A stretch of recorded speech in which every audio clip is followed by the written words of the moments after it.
You can kick rocks if you don't like how I talk. I'm gonna keep on talking and walk my walk. Ain't changing my tone, ain't changing my song. I was born this way, been loud too long. You can hate my style, you can roll your eyes, but I ain't slowing down, I was born to rise. So kick them rocks if you don't like how I talk. I'm gonna keep on talking and walk my walk. I've served 2 years in the House of Delegates, and it's been really, a fulfilling experience. And I've got my footing under me now, so I feel like this position is ideal for me to serve another term. And I certainly am looking forward to. I always say, I'll never be a politician, but I will be a public servant. And my opponent, I will tell you that he's a nice young man, but yeah, there you go. You're gonna bargain? But, I'm gonna make him earn it, if he does win, which I don't think that he's going to, but if he does, it's because he outworked me, and I don't think that's possible. So thank you guys for allowing me to be here, and I hope to represent you for 4 more years. Thank you.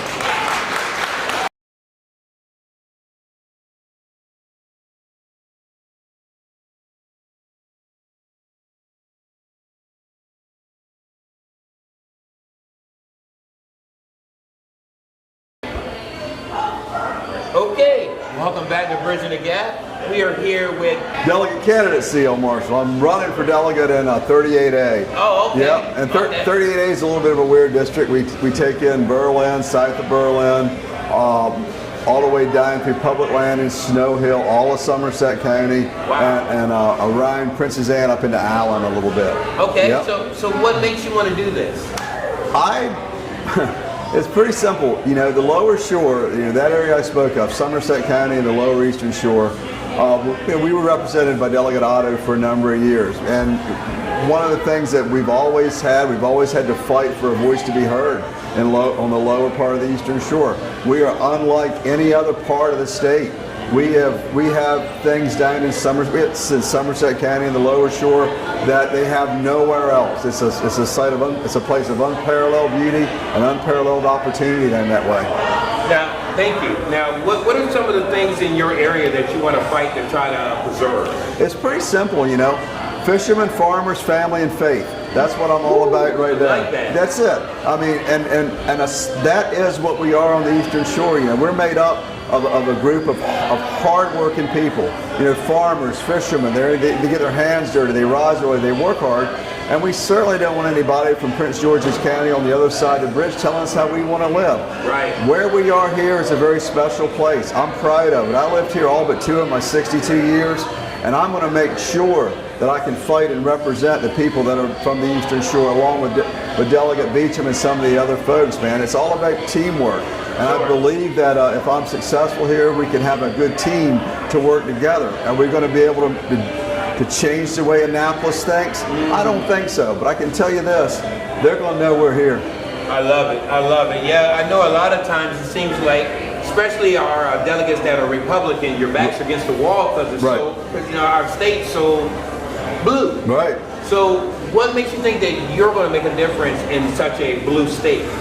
It's not so much that I individually can make a difference, because the numbers are stacked against us. But that team I just spoke of, the Eastern Shore Coalition, if we work together, we can get things done. And when you get out on the floor and that's one part of the job, but the real job's done in committee. And that's where we can affect some change. We've got strong leaders that are currently serving. We've got some that are running now. And I hope to be part of that team. But more importantly, win, lose, or draw, they're going to know where we stand on the lower shore. They're going to know where Somerset County stands. They're going to know where Pocomoke, Princess Anne, Girdletree, Stockton, all these small towns on the eastern shore. If I'm elected, I'm going to be the voice for those people. Will I win every fight? No, I will not. But I can promise you this, my friend, I will show up for all of them. Wow. I like your energy. Yeah. I really do. You definitely have a characteristic of fight in you. Yeah. I love that. I love that. Well, down here on the Eastern Shore, man, we're always up against it. There's always, they're telling us what we want to do from the left side of the bridge and the left side of the aisle. And no, sir, no thank you. You know, and one thing I will say, and it says it on my sign right there, Eastern Shore first. And if it makes sense for the Eastern Shore, if I got to reach across the aisle and take the hand of somebody on the other side of the aisle, and it's going to benefit the Eastern Shore, then I'm going to do that. Wow, you definitely just took my last question, which was, will you be willing to work across the aisle? Now, since you did take that, I want to kind of remix that question and say, can you do that without compromising true value? I don't know. I don't know if I can, but unfortunately, the way our system is, things that seem like they're absolutely, I'm going to be for that. By the time it gets burdened with so many amendments and other compromises and all, it looks a lot different. So, you know, for me to say I am going to be definitely against shuffleboard or whatever, by the time the bill gets everything, by the time all the pork gets on the plate, it might not be so appetizing anymore. And so, yeah, I mean, will I? It's hard to say. It's going to be it's going to be a case by case thing, but that opportunity is there. That door is open for me to look across the aisle at somebody that's going to make sense for. If it makes sense for Somerset County, if it makes sense for Allen, if it makes sense for Pocomoke, I'm all ears. What you got, cuz? Let's go. I love that. I do too. You know, the great thing, and I want to say this in closing, the great thing I like about you, you're not going to sugarcoat, you're not going to promise those things that you can't do. You're going to say you'll do your best, you'll work with that. My daddy told me, he said, keep your words unvarnished, son. Wise man. Yes. Wise man. Been a pleasure. Thank you again, and looking forward to seeing how this all turns out for you. Yes, sir, I appreciate your support. All right, sounds like a plan. All right, sir. Thank you. This is Bridging the Gap. We'll be back. Thank you. All right. Welcome back to Bridging the Gap. We are here with Scott Hamilton, who is running for Wycomico County Sheriff. Scott, thank you for sitting down with us. Thanks, Dave. I'm glad to be here. Yeah, thanks, Dan. First question is, why running for sheriff? Well, you know, there's several reasons. The biggest reason is because I have a lot to do. You know, a lot of service to give back to this community. You know, I raised my family here. My wife is from here. I've been here now for 26 years, and I have a lot to give back to this community still. You know, serving in the sheriff's office for 21 years, and at the same time serving in the military for 22 years. A lot of service there, and that's all I know. Life of service. So, you know, my wife is a servant. My son is going to commission in the Coast Guard, and that's what our family knows is giving back to our community, and you know, to continue on that legacy. You know, that's one of the reasons why I'm running. The other is, you know, I bring a lot to the table. There's some things that I've seen, you know, from inside the agency, and now from the outside of the agency. I've seen what works. I've seen what doesn't work. So bringing some new, fresh, modern ideas to the sheriff's office it could be good. Could be good for our community, and you know, everybody needs to experience change at some point, and change is something we shouldn't be afraid of. And lastly, to give people a choice. You know, people don't have to vote for me, but at least I gave them the option. You know, for the first time in 20 years, I'm excited to give people a choice when they cast their ballot. And so those are the reasons why I'm running for sheriff. Awesome. Now, right now, you're the president of the FOP, right? Yes, I still serve as the president of the Fraternal Order of Police, Lodge 111 here in Salisbury. Represents over 7 police agencies. Sheriff's Office, Salisbury City Police, Fruitland Police, Salisbury University Police, Maryland State Police. We have 1 federal officer who's a member, and then the Pittsville Police Department. I got about 268 active members. Okay, thank you. So, with that, you know, I mean, you work with collective bargaining for them? We do. So Salisbury University Police, Salisbury City Police Department, and the Sheriff's Office all enjoy collective bargaining with binding arbitration. The Sheriff's Office just negotiated a great contract. We're going to see a significant pay raise for the Sheriff's deputies. It went from about... Yeah, you know, these guys are out there putting their lives on the line every day. You know, they got to put a bulletproof vest on and pray that they come home every night. So, you know, they deserve a salary that's competitive to other agencies.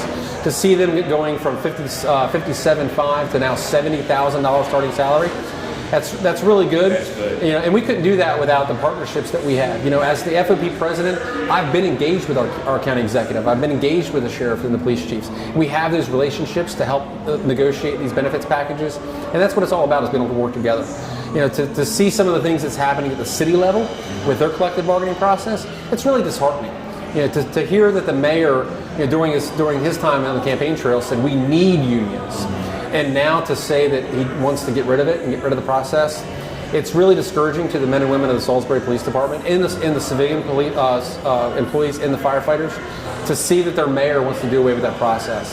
And knowing that the sheriff's office just got a significant pay raise, and that they have 8 or 9 vacancies, the city police are going to be should be concerned with what the outcome is going to be if this goes through with the mayor's agenda. Okay, thank you. So going further, what's next for you? You know, going back to the FOP, advocating for the men and women on the platform that I have, it's time for me to go to a bigger platform. I've exhausted what I can do. You know, with my energy and my future, you know, getting on a bigger platform. You know, I've also been involved at the state level with the state FOP Lodge. You know, I sit on the legislative committee, and that's a committee where we have about 70 members that pay attention to what's going on in Annapolis. We support bills or oppose bills. So I've already been involved in that process. So as the next sheriff, you're going to continue to see me doing the things that I've already done, working with leadership, working with our elected leaders, and continuing to be a part of that process at Annapolis, where we support things that need to be supported or fight in opposition. All right, in closing here, thank you. That was a great comment there. In closing, what would you tell your constituents who, in the last 20 years, there's never been anybody else that's running for sheriff? What sets out about you that they should be highlighting, knowing about? You know, one of the biggest things is, you know, I bring fresh, new, modern ideas. You know, I've used a lot of different technologies on the battlefield. You know, through my military service, some of those things we can bring home here and use to make our community safer. I like the idea of live crime reporting. I like the idea of being able to tap into resources that are already out there that don't cost anything, where we can monitor what's going on actively and respond proactively and aggressively when you need to, right when the incident is needed. You know, so some of those things that I can bring is what I'm most excited about. You know,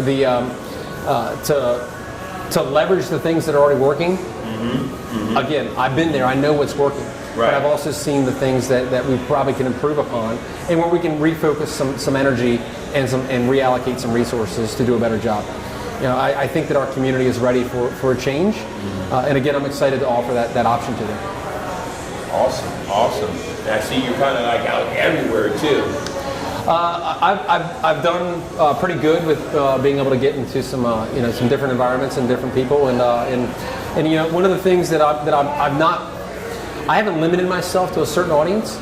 You know, yes, I'm a registered Republican, so only Republicans can vote for me Which is crazy. Yeah.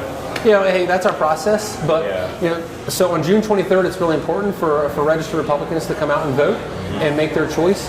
But you know, I haven't limited myself to just that target group. No, you haven't. I have been out there talking to a lot of people on the other side of the aisle, and they're excited. You know, they're excited to have an option. They hope that I can make it through the primary so they can vote for me in November. You know, I'm glad you brought that out because, you know, some of the people would say, I noticed that you were at the city park for something with the kids.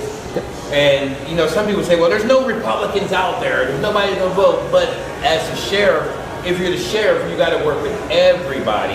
I'm a very big advocate. I do believe that the sheriffs should not be a partisan thing because you're representing everybody. That's right. And that's why my slogan is more service, less politics. I don't like the idea of representing one group of people. You know, yes, I'm a registered Republican. So in typical fashion, your constituents are your voting votes or your voting base. Not so much in the sheriff's office. I look at it as it's not left or right, it's not Democrat or Republican, it's not conservative or liberal, it's law and order. If I can walk down the middle of that path and serve everybody equally, that's the service I'm ready to provide. And that's why I've been out there engaging these different organizations who aren't politically aligned with me. Because I already recognize that we have to represent everybody fairly and provide the best service that we can to our entire community, not just one group of people. More service, less politics. Speaks for itself. Scott? Thank you for sitting in with Thanks. us. Thanks, Looking David. forward to talking to you again. Appreciate it. Yeah, thanks for having me here. Yes, thank you. This is Bridging the Gap. We'll be back.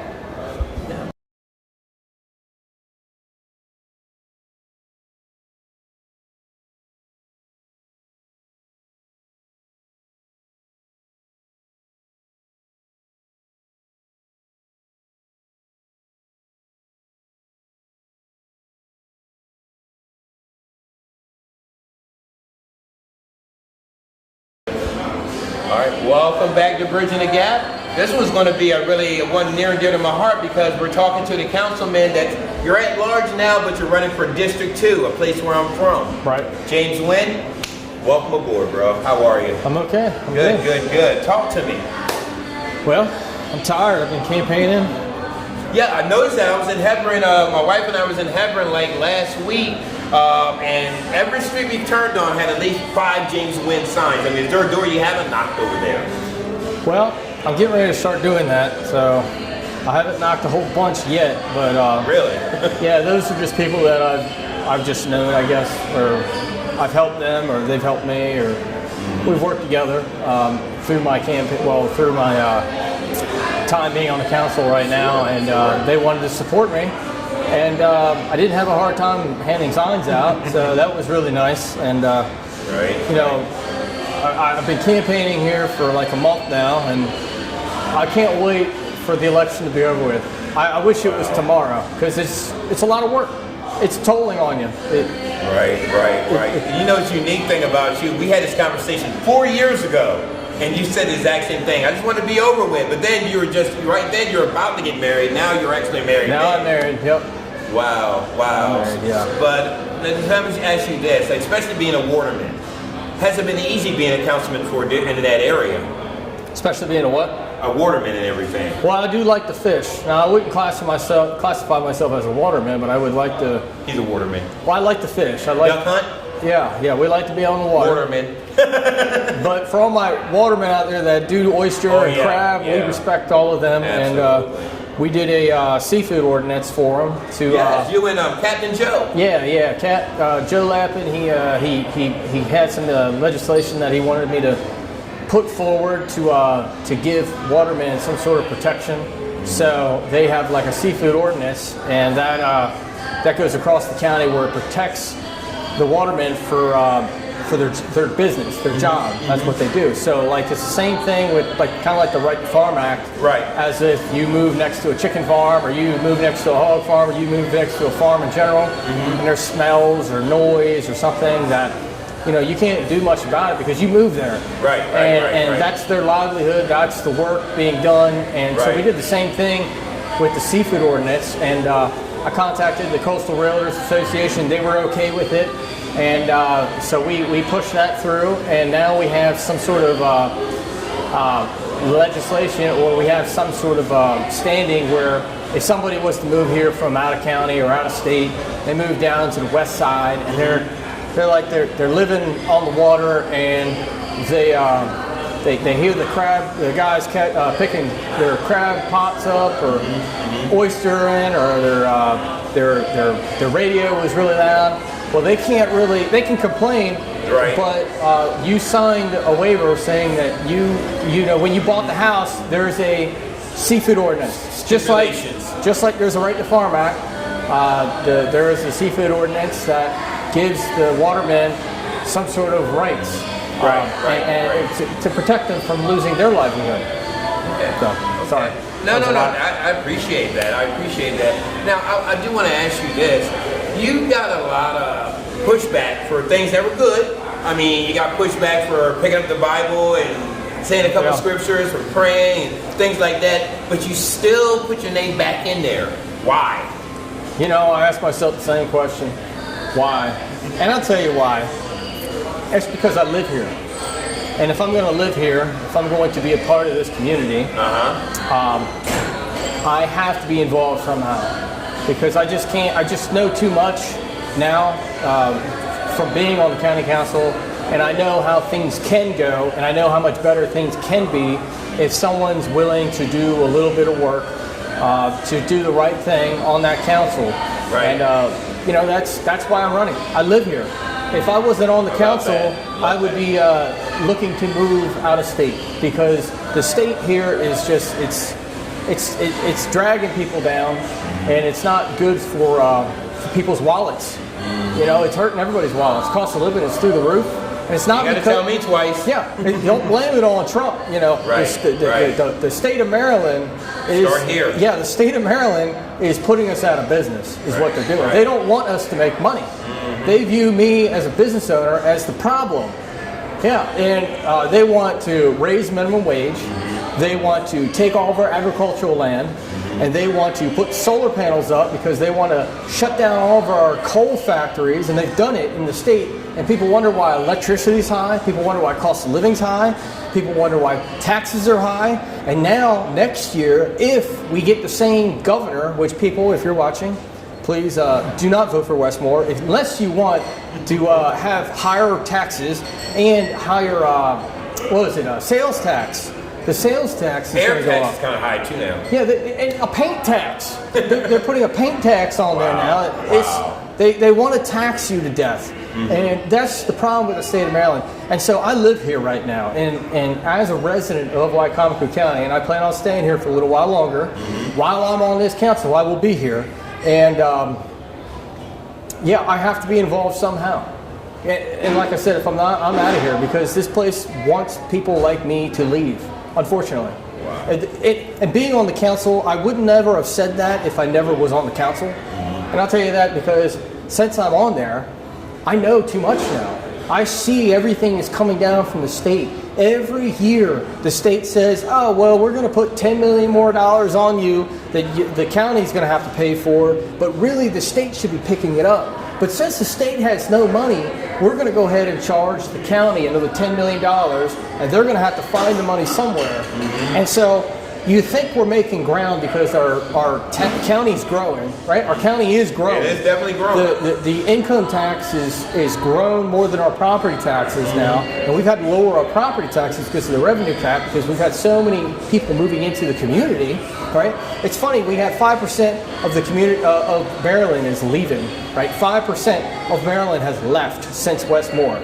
But Wycomico County grows, and at the same time, we still struggle with our budget because the state of Maryland wants to put everything on us. They want the counties to pay for everything. Yeah, I mean, teachers' wages, everything. They want us to pay for all what they're responsible for paying. So what we have to do is we have to cut services in the county. So that means we might have less pavement getting paved in the county.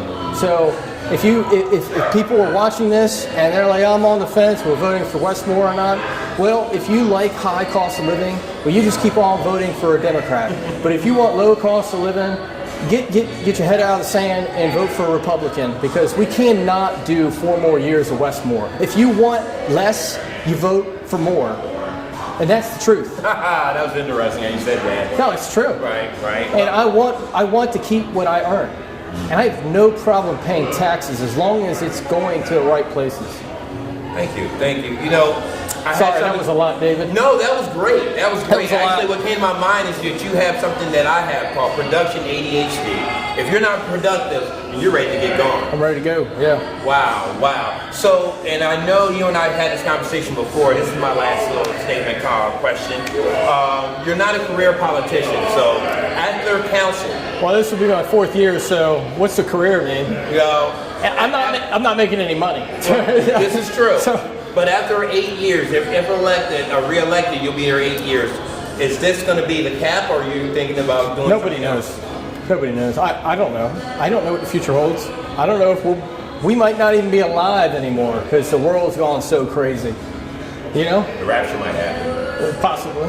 Or we might all just get blown up. I don't know, with a nuclear weapon I or like something. my thought better. I love your thought better. I'm ready to go. I'm ready to... Amen, right? So... Wow. Councilman Wynn, thank you. I would love to, we could sit here and talk for a long time because it's so easy to talk to him. But Councilman Wynn, get back out there. You got people out there to talk to. Thank you for stopping in and talking to us. Thank you very much, Stephen. No problem. This is Bridging the Gap. We'll be back.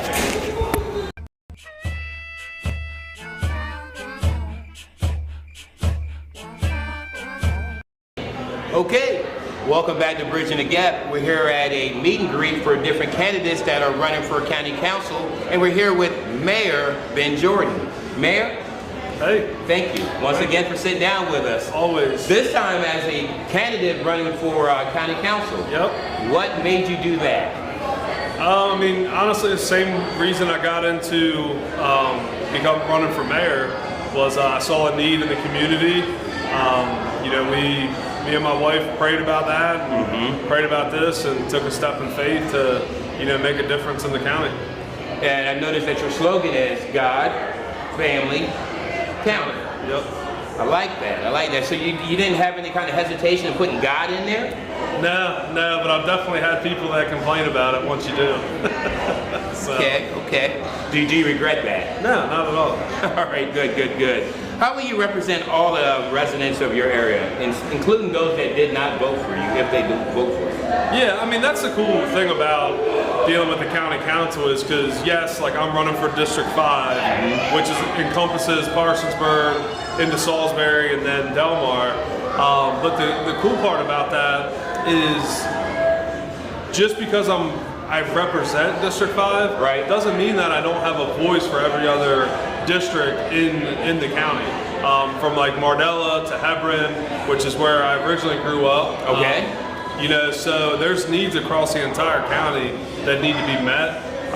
So I'm really looking forward to working with, you know, everybody that's going to be on the council to hopefully get some things done more on that regional scale versus, you know, just zeroed in on Delmar and Parsonsburg area. I love that. Because what affects everywhere in the county affects Delmar and Parsonsburg area, right? Yeah, for sure. And ultimately, like, you know, the districts, like, I need to be a voice for my district and be able to speak up. But it's also, you know, being a voice for, you know, whether it's District 1 or 3 or whatever, it really doesn't matter. It's trying to make the county a better place, you know, for the future of our kids and our families, and trying to leave a legacy that's going to stand, you know, the testament of time. Awesome. Now, this question right here, I guess it would be kind of a difficult one for other candidates, but since you are already the mayor of Delmar, what experience do you have that's going to be able to help you to be in a county council seat and be ready to make a difference? Yeah, I mean, when I came into Delmar and became mayor, I had a good idea, or what I thought was a good idea of what we needed to do. And then, you know, the last 4.5 years, I've learned a ton.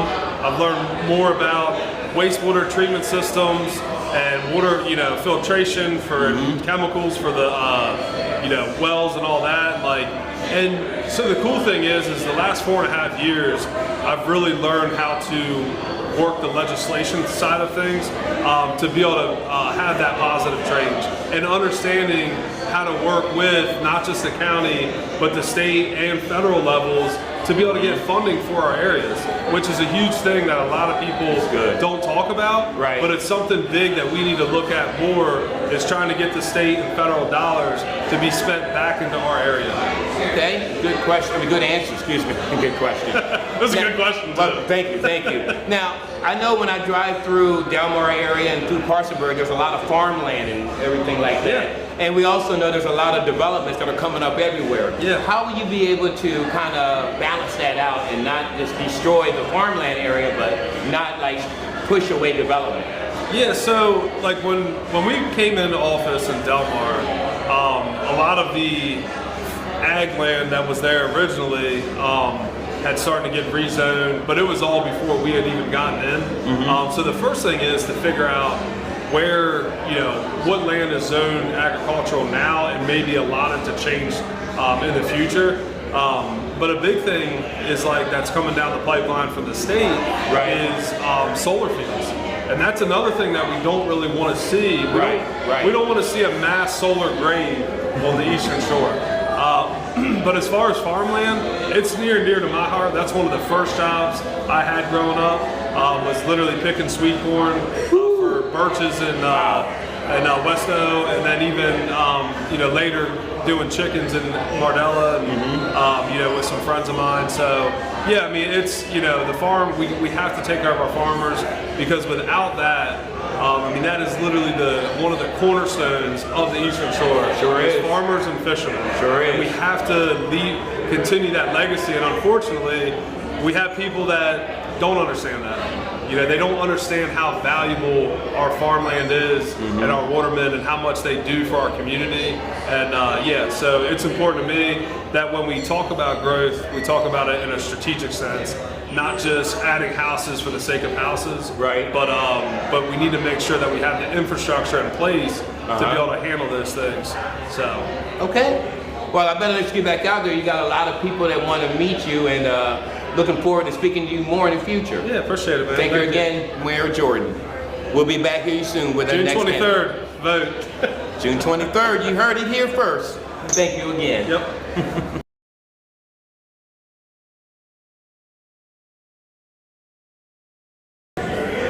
Okay, welcome back to Bridging the Gap. We're now here with Mike Hout of District 7. Six. I'm sorry, District 6. Thank you, Mike, for sitting down with us. I just want to ask you a few questions. Sure, thank you for having me. First question I have for you is why? Why run? Well, I believe I can make a difference in Wicomico County. I'm a business owner. I've been here 30 plus years, retired from the Sheriff's Department as a deputy sheriff. Yes. I am a small business owner here. I employ 14 people. I do mainly roads, paving roads and stuff like that there. And I have common sense. You know, I think that's what the county council needs. I certainly think that I'm able to listen to my constituents, see what they have to say. I can bring it forward to the council, and hopefully we can get some resolutions and some bills passed in the council. Awesome. Thank you. Now, do you believe that the county is growing too fast or too slow, or? I think it's right on pace with the rest. We're certainly not Lower Sussex County here in Wicomico County, but we are, moving at a rapid pace. I think some things need to be changed on the council, such as sewer and having a septic system, trying to gain permits to do this, gaining permits to build in Wicomico County. I think that's lacking a little bit, and certainly when I get on the council, we can make a difference and try to expedite the process that you have to do before you can build. Thank you. Now, in your opinion, what role does the council play in supporting law enforcement? Well, certainly I think it's a big role. There are first line responders going to any call for service in Wicomico County, and me being prior law enforcement for 30 years, I think it's imperative that they support.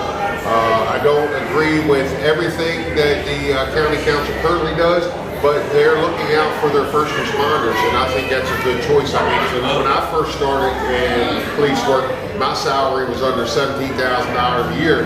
Now the starting salary for a deputy here in Wicomico County is $70,000 plus right out of the academy. Wow. Okay. Nice. Now, last question, because I know you got people here to meet you and all that good stuff there. What infrastructure issues do you see in your area? I have the largest district of all in Wicomico County, us in District 2. Yes. I go from Parsonsburg Road to the state line, Pittsville, Powellville, Willards, Fruitland, and Allen. Huge district. Sure. I have a lot of concerns, people, like I said, with septic systems and the roads, and currently right now we're paving roads in Pittsville, and a lot of people has reached out to me in reference to road projects, solar problems, windmills and stuff like that there. I'm a big proponent of solar panels, but I don't think they should be on farmers' fields. I think they should be on top of the mall, for example. Right. We have a lot of open space that it doesn't have to be a farmer's field.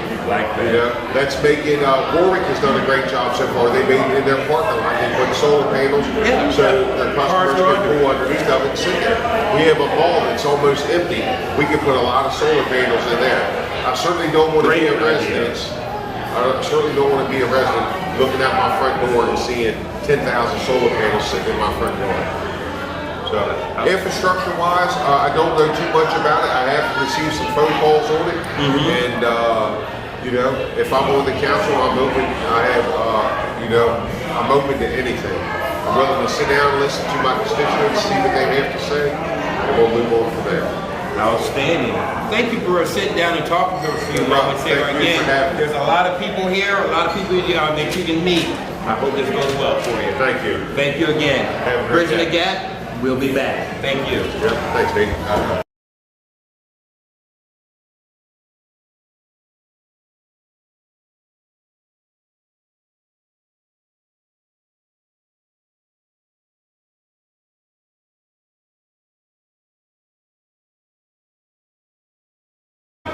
Okay, welcome back to Bridging the Gap. We're here with District 7 candidate, Ross Evans. Ross, thank you for sitting in with us. Absolutely. Of course, this is a brand new district, so we can't compare the notes from the year before. But real quickly, tell us why you're running. Candidly, I'm running for the next generation and trying to create a vision and a path for the community and where we want this community, this county to be in 10, 15, 20 years. That's the big piece for me. Is like, let's get out of the minutia. Let's get out of looking right in front of our face and start looking much more forward thinking. Love that. Great answer. Great answer. Now, how will you keep residents informed about your decisions on council? Well, communication in any setting is very key. I've found that through my career. And there's many avenues for communication, but it's just being willing and able to get out there and make yourself available, whether it's via email. There's so many different technology pieces that we can utilize these days. Many different things are good with me, but my biggest thing is, hey, email, phone calls. Like, we will have ways to get access and to reach out to folks. And that's one of my biggest things in my strategies right now is getting out to the community members and having conversations with stakeholders, whether it's individual citizens or people I have respect for, or business owners. That's really one thing right now for me is like, hey, I will never claim to be the smartest person in the room. You've got to go out as a leader and go find the folks that are dealing with these issues day in, day out, to be able to figure out where do we need to focus our resources, where do we need to be focusing. And so that's a big piece right now. I'm doing it as part of my campaign, is just getting out there and communicating in various different formats to be able to get the intel from those that are truly being affected day in, day out by county issues. All right, good answer, good answer. Now, what would you say would be the top 3 funding priorities for you?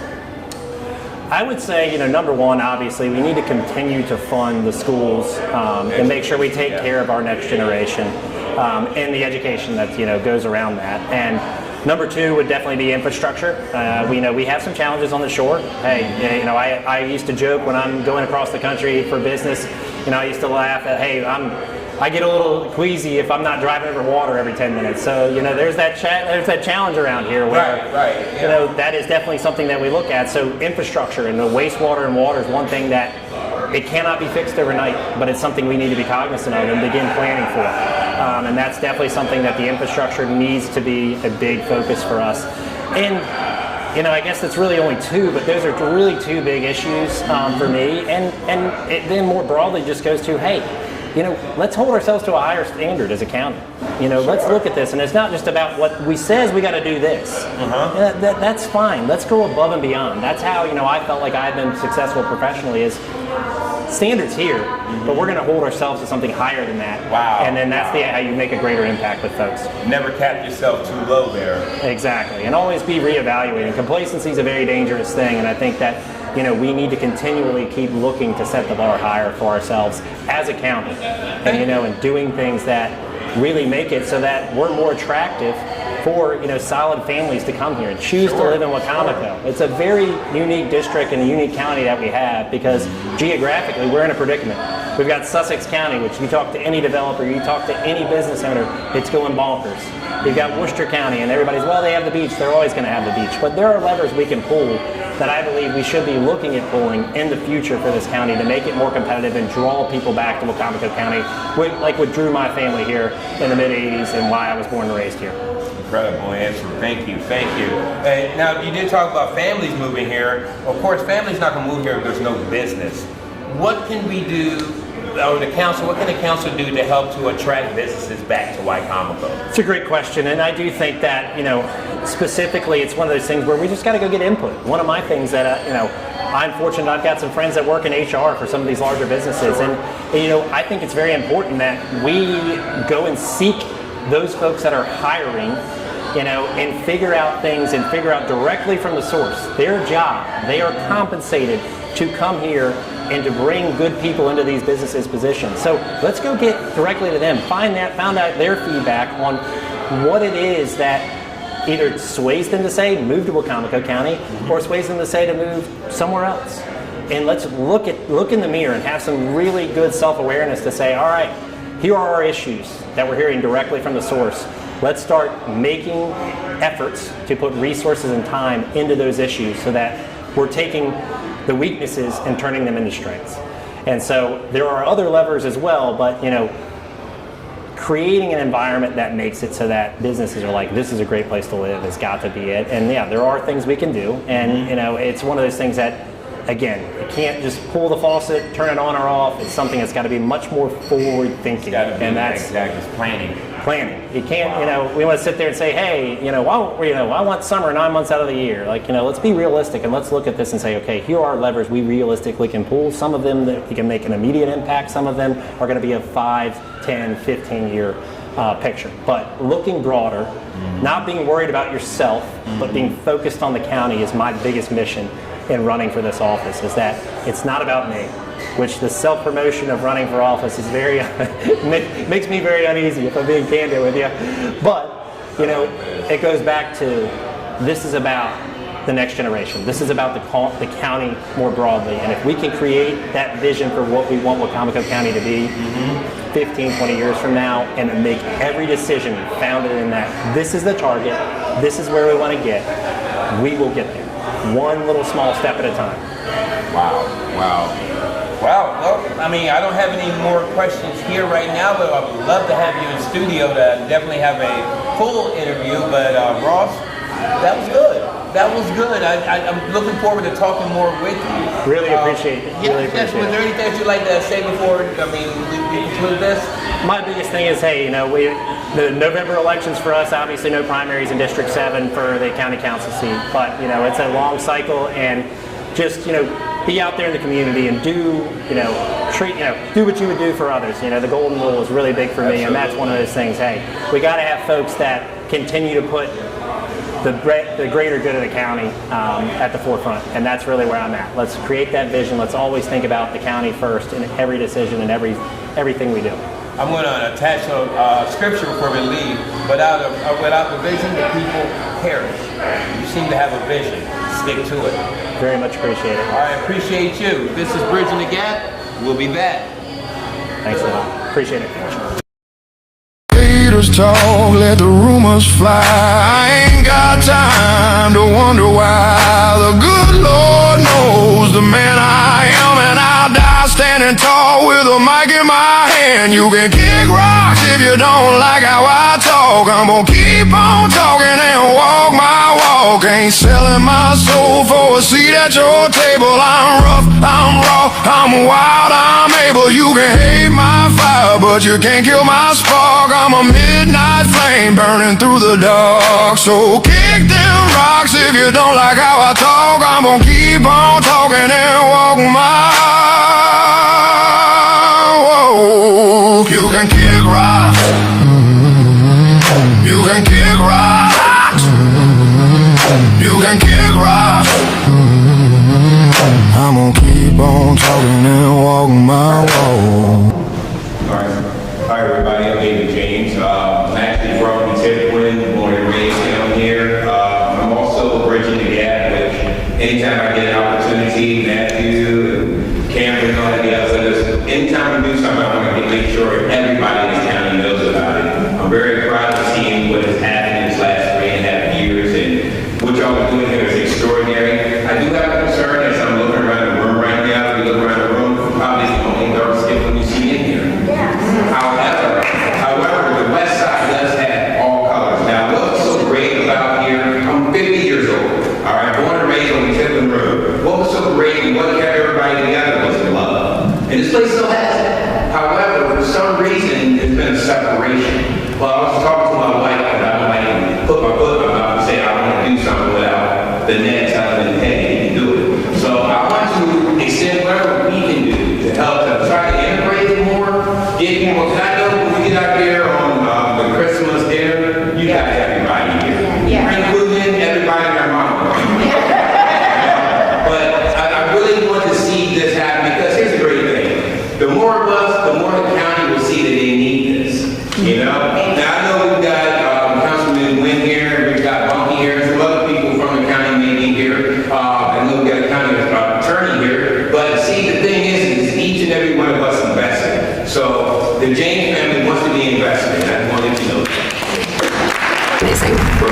my last fact of the day. We started Bridging the Gap on Pac 14 as a local producer 1 year ago this month. And our very first guest was Julie Giordano. Look at that. And So here we are a here year we are. later. Yes. Yeah. Well, I just want to say thank you to you two. I think you put out a quality product.